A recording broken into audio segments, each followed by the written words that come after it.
लाल सागर में ब्रिटेन की बड़ी तैयारी। हूती के ठिकानों पर हमले की तैयारी की गई है। 6 ब्रिटिश एयरक्राफ्ट हमले के लिए रेडी मोड में हैं। यमन की रेकी कर रहा है जासूसी विमान भी, ये जानकारी मिल रही है।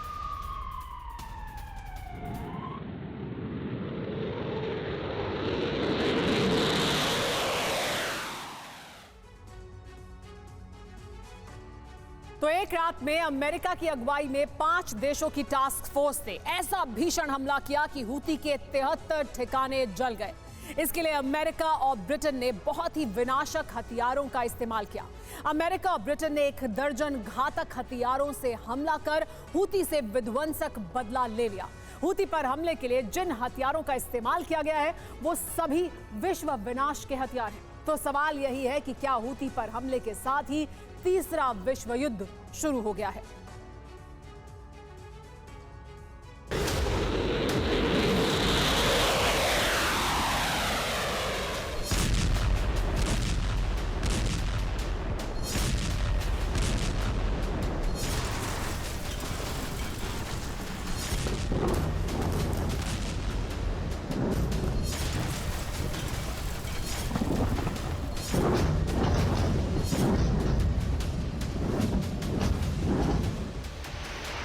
समंदर से अमेरिका और ब्रिटेन के घातक एयरक्राफ्ट उड़े।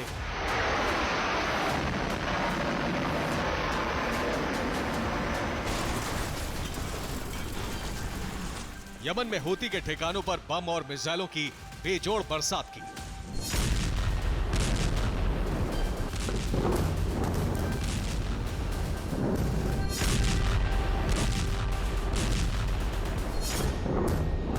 एयर स्ट्राइक के बाद हूती के 73 ठिकाने इस तरह से जलकर खाक हो गए।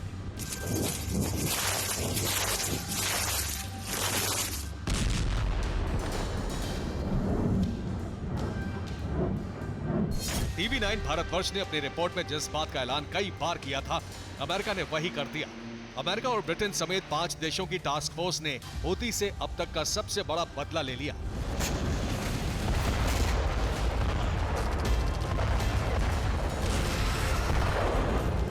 ये आग, ये विस्फोट, ये तबाही इस बात का ऐलान कर रही है कि अमेरिका का प्रतिशोध शुरू हो चुका है।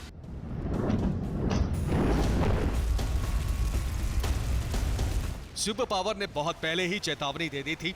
ऐलान कर दिया था कि अगर लाल सागर में हूती के हमले नहीं रुके तो उसका अस्तित्व मिट जाएगा।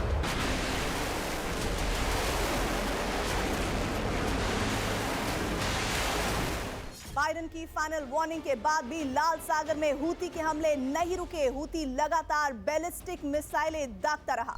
हूती लाल सागर में उन जहाजों को तबाह कर रहा था जो इजराइल की तरफ जा रहे थे। इससे इजराइल और अमेरिका दोनों तनाव में थे।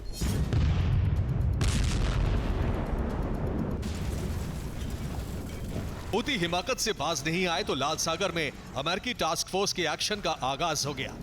अमेरिका ने जो कहा था वही किया। एक ही रात में हूती के ठिकानों का हुलिया बिगाड़ दिया।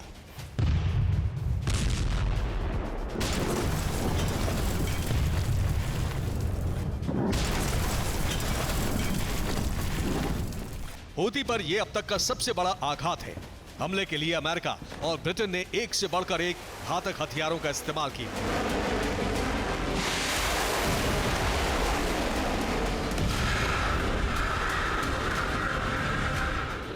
F-22 रैप्टर, F-35, यूरोफाइटर जैसे घातक विमानों से बम और मिसाइल वर्षा की गई।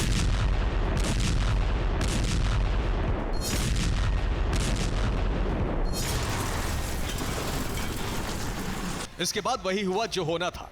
हूती इन हमलों को रोक नहीं पाया और इस तरह कुछ ही घंटों में उसकी कमर टूट गई।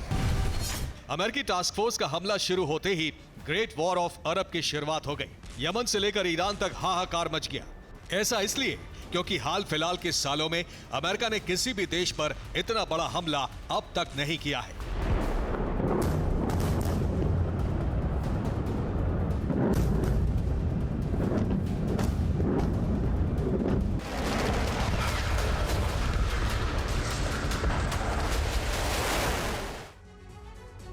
ब्रिटेन और अमेरिका ने यमन के हूती पर के ठिकानों पर करीब 1 दर्जन घातक हथियारों से भीषण हमला बोला।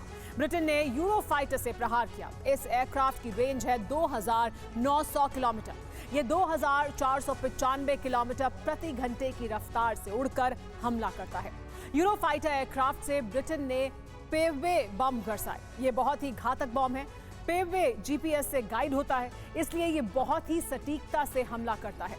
अमेरिका के आइजनहावर एयरक्राफ्ट कैरियर से सुपर हॉर्नेट लड़ाकू विमान उड़े। इस फाइटर जेट की रेंज है 3330 किलोमीटर। इसकी स्पीड है 1915 किलोमीटर प्रति घंटा। अमेरिका के इस फाइटर जेट ने टॉमहॉक मिसाइलों से हूती पर हमला किया। टॉमहॉक क्रूज मिसाइल है, इसकी रेंज 2500 किलोमीटर है। अमेरिका ने हमले के लिए F-22 रैप्टर का भी इस्तेमाल किया। यह अमेरिका का बहुत ही विध्वंसक लड़ाकू विमान है। इसकी मारक रेंज है 3000 किलोमीटर। ये 2415 किलोमीटर प्रति घंटे की रफ्तार से उड़कर दुश्मन को तबाह करता है। F-22 रैप्टर से अमेरिका ने जैसन मिसाइल दागी। JSSM क्रूज मिसाइल है। ये 2000 किलोमीटर दूर मौजूद अपने टारगेट को तहस नहस कर देती है। अमेरिका की ये मिसाइल बहुत ही सटीक मानी जाती है। इतना ही नहीं, अमेरिका ने F-35 लड़ाकू विमान से भी हूती को खत्म करने की कोशिश की। F-35 एयरक्राफ्ट दुनिया के सबसे घातक लड़ाकू विमानों में से एक माना जाता है। इसकी रेंज है 2225 किलोमीटर। उड़ान की स्पीड 2000 किलोमीटर से ज्यादा है। F-35 से अमेरिका ने जेडैम बॉम्ब की बरसात की। जेडैम एक किट है जो अनगाइडेड बॉम्ब को गाइडेड बॉम्ब में तब्दील करता है। यही वजह है कि यह बहुत ही सटीक हमला करता है। हमले से पहले आसमान में अमेरिका ने अपने जासूसी विमान P-8 पोसाइडन को उड़ाया। इसके जरिए हूती के ठिकानों की रेकी की गई।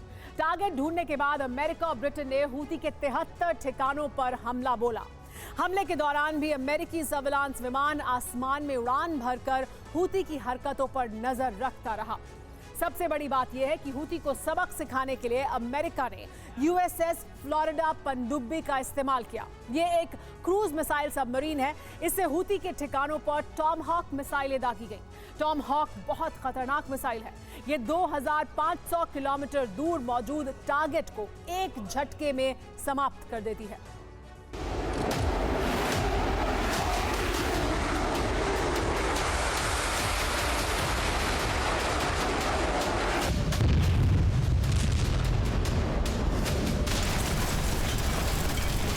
अमेरिका और ब्रिटेन ने जिन घातक हथियारों से हमला किया, उससे यमन में हूती के ठिकानों पर बहुत बड़ा विध्वंस हो गया।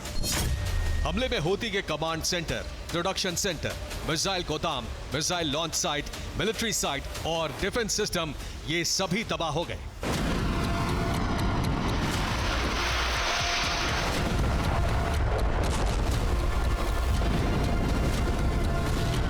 अमेरिका के मेन टारगेट पर हूती के एंटी शिप क्रूज मिसाइल और एंटी शिप बैलिस्टिक मिसाइल के प्रोडक्शन सेंटर, गोदाम और लॉन्च साइट थे। प्रोडक्शन सेंटर में हूती की मिसाइलें बनती थी। गोदाम में इन्हें ही रखा गया था। लॉन्च साइट से लाल सागर से गुजरने वाले जहाजों को टारगेट किया जाता था। यही वजह है कि अमेरिका ने इन सबको तबाह करने वाला ऑपरेशन शुरू कर दिया है।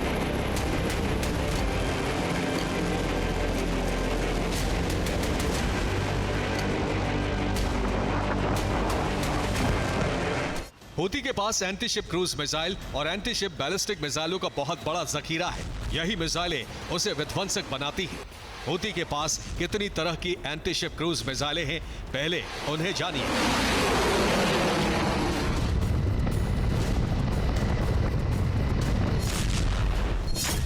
रूबेस, ये सोवियत जमाने की मिसाइल है। इसकी रेंज है 80 किलोमीटर। अल मंदाब 1, ये चीन से मिली मिसाइल है। इसकी रेंज 40 किलोमीटर है। ईरान ने हूती को अल मंदाब 2 मिसाइल दे रखी है। इसकी रेंज है 300 किलोमीटर। हूती के पास ईरान की सैयद मिसाइल भी है। ये 800 किलोमीटर दूर तक हमला करने में सक्षम है। ईरान के कुछ Z0 भी 800 किलोमीटर दूर टारगेट को तबाह कर सकती है। सेजिल, इस मिसाइल को भी ईरान ने दिया है। इसकी मारक रेंज है 180 किलोमीटर।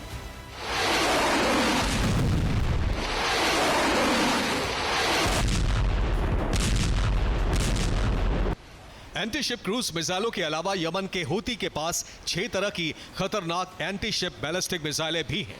इन्हीं मिसाइलों से वो इजराइल की धरती को दहला रहा है।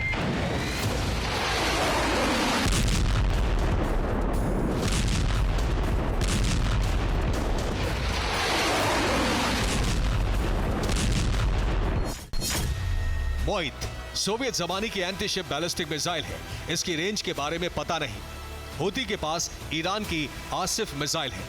इसकी रेंज है 450 किलोमीटर। ईरान की तकील मिसाइल 500 किलोमीटर दूर मौजूद टारगेट को ध्वस्त कर सकती है। फलक मिसाइल को हूती ने खुद ही बनाया है। इसकी रेंज 140 किलोमीटर है।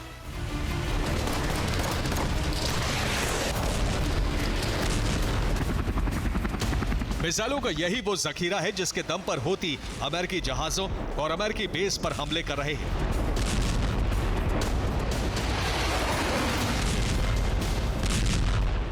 लेकिन अब बाइडेन के सब्र की सीमा टूट चुकी है।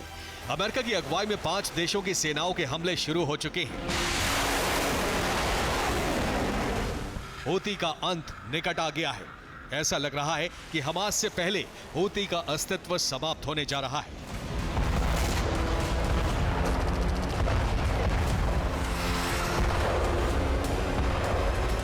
Bureau report, TV9 Bharatvarsh.